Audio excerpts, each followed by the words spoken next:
In this PD, we are going to create student folders very quickly with an add-on called Doctopus. So you'll open a spreadsheet, go to Doctopus. If you do not have this listed in your add-ons, then you're going to go to Get Add-ons, search it, and add it to your account. So Doctopus is what you want. And we're going to launch, and you'll have to allow permissions.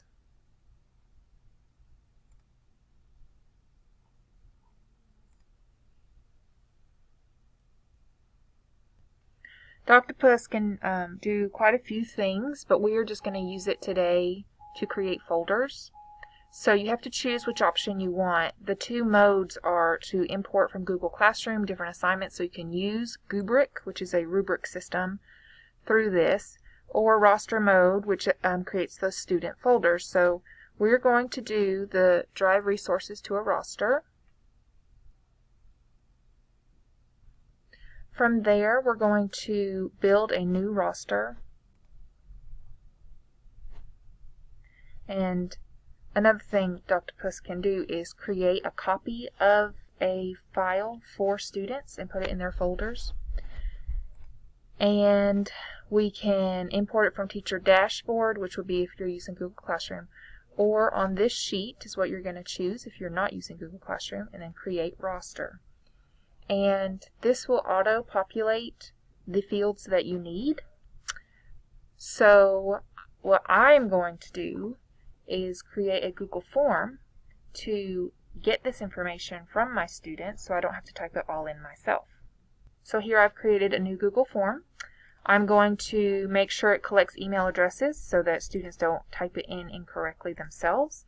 I needed first name as a cell and last name as a cell. And when I go back to my spreadsheet, just to make sure, first name, last name, and email is all that I need right now. And so then what I'm going to do is, let's say this is for my first period, okay? I'll send this out to my students on day 1. And if you want to collect more information than this for your initial student information that you typically do, then definitely just add it to the same form so they're not doing multiple forms, because what we'll do is just pull info from this document and copy and paste. Once all your students have submitted responses, create a spreadsheet by going to Responses here at the top, Spreadsheet, Create, and what I'm going to do is pull my first and last names for my entire class and paste that here, and then pull those email addresses and paste them in here. And now I will be ready to refresh.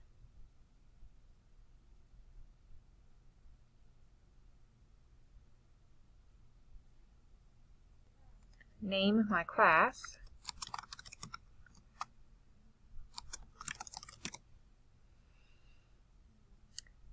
Verify that yes, I do want to create class folders, and then create and share. Once that is complete, you'll see a list of the folders that were created. You'll also have a roster down here of your students that it created from. If you need to add or remove students, you would go through this again and enter or remove here, and then update the sheet for it to remove the folders or add new folders. And then you'll click Next.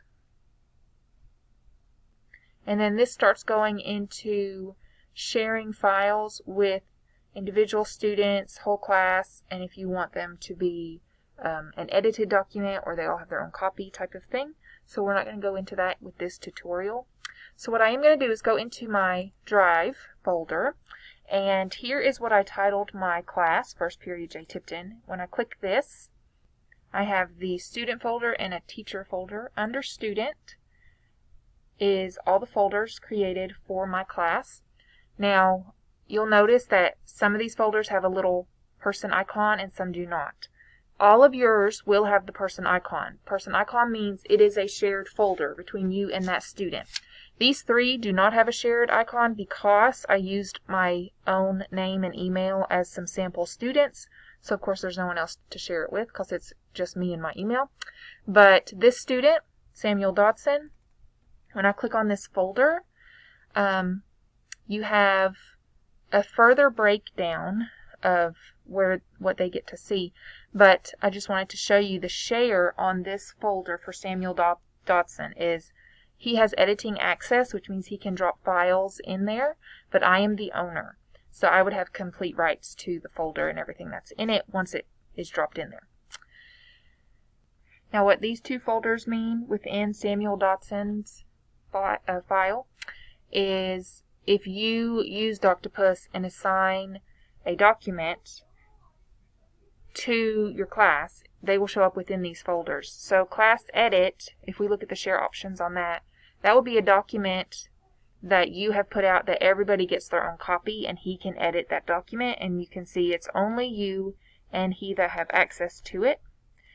Class view would be a document that you put on here that they cannot edit, but everybody can view it at the same time, and you can see these share options here.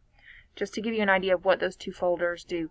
Normally, you will just have students drop their work into their main name file, and they may not even be accessing this depending on how you have your class set up. When they do get this file shared with them, it's going to be they're shared with me, and I strongly suggest that they take that folder and either add a star to it so they can drop items into there very quickly, or they can add a shortcut within their own drive.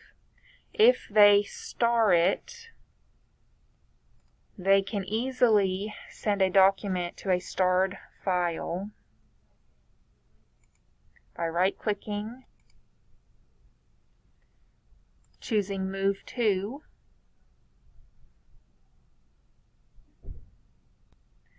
if my drive comes up first, I need to go back and go to starred.